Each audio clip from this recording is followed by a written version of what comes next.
listen, I got my piano tuned yesterday, and it looks and sounds so awesome that I don't want to close it up quite yet, so that's why it's open.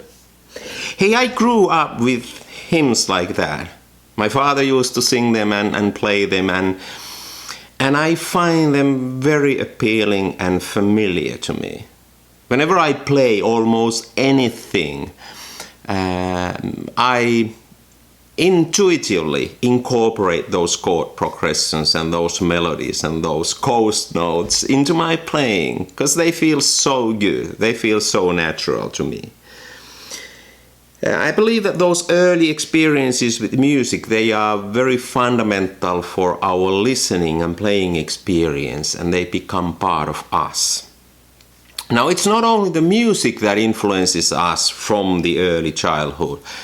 There are a lot of theories that suggest that experiences and what we learn early on, that has much bigger impact on the later phases of our life than we think.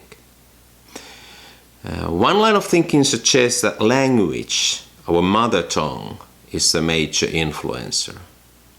There's a hypothesis called the Wolf hypothesis that suggests that whatever language we learn first, that fundamentally builds our cognitive structure, how we reason the things, how we logically think. And languages are very different, so there may be some truth than growing up in a different culture, different language. You end up thinking about things differently. I mean, it's easy to suggest that as a Finn, my mother tongue, Finnish language, is totally different than English. And there are some interesting things, like, for example, we don't make a difference between genders in the Finnish language. Unlike in German language, none of the nouns have any gender connotation. And we also don't make a difference in our pronouns.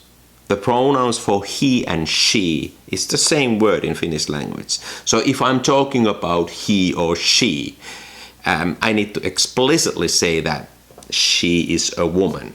For us, it's the same word. So it may be just a coincidence, but Finland was the first country in the world that gave women the right both to vote and to be a member of the parliament. So maybe that language, that indifference between the genders, that affected that. I don't know, but it's some people think that way.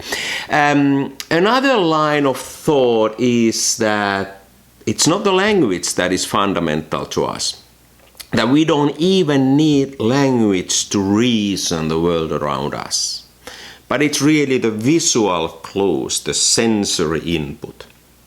And that as we grow up in a certain environment, that environment shapes our thinking. If we grow up in the rural area, we end up cherishing the peaceful nature and maybe the open wide spaces. But if we grow up in the city center with the really busy surroundings, then we gravitate towards those clues. And Rudolf Arnheim made a lot of work about that and tried to understand how early perception influences us. And he suggests that early childhood stimuli, including art, architecture, natural landscapes, influence individuals' perceptual skills, aesthetic sensibilities, and creative development through life. Yeah, that resonates. And here's an example. I went to Mexico few weeks ago, as you know, if you saw my last video. And I took a lot of pictures in downtown Mexico City. And that's not my natural habitat. I didn't grow up in that kind of an environment. And I struggled. As I came home and developed the pictures, I was utterly disappointed. It doesn't mean that I didn't enjoy the landscape. I actually enjoy city a lot. but it's massive. It's so busy. So to me, a country boy, that was interesting, but it didn't really speak to me. And as I took photographs, I was not able to capture the true essence of the city. The pictures look like this.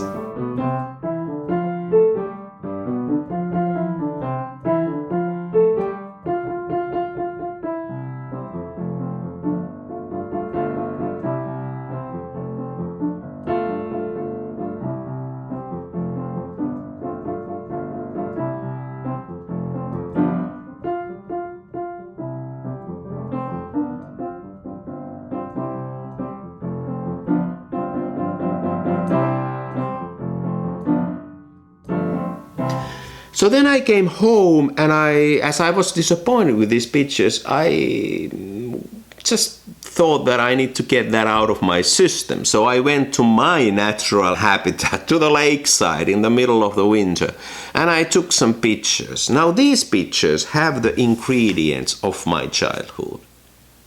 I know what a winter lake feels like. I know what the early spring sounds like and smells like. And I feel that I can somehow convey that feeling through my images. Because I know that language. I know those chord progressions. I know those ingredients. And then I took pictures like this.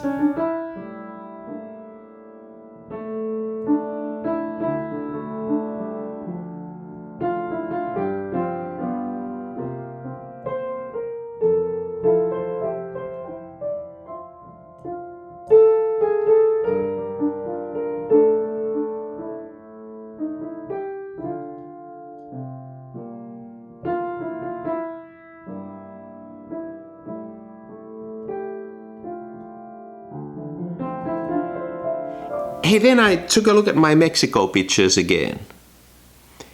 And I found a group of pictures that I like more than the others. There's something about this. Let me show you what I mean.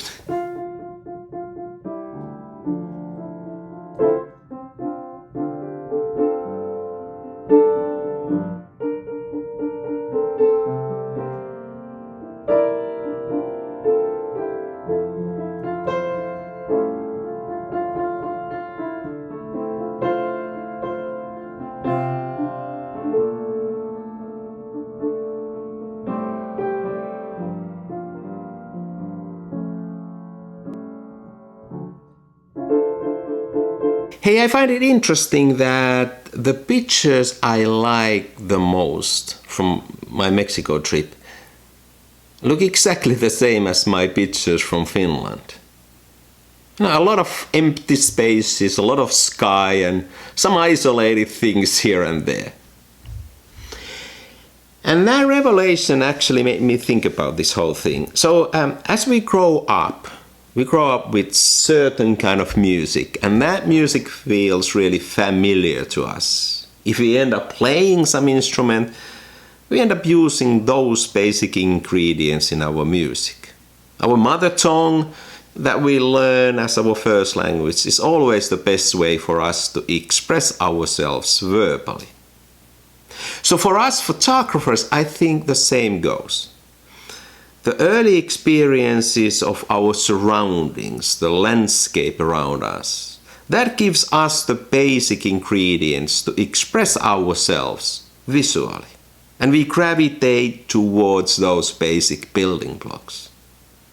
Now I grew up by the lakeside, and I know the, white northern nights and dark winter days, and I can use those as basic ingredients of my photography wherever I go.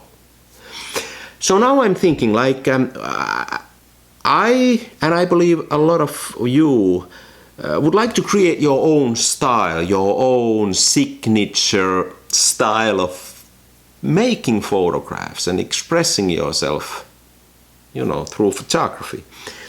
And I think it makes sense to go back to those basic building blocks that makes you and me. What are those? What were the visual clues and visual elements that we grew up with, that feel so familiar to us and that are easy for us to use, and we know exactly what they mean?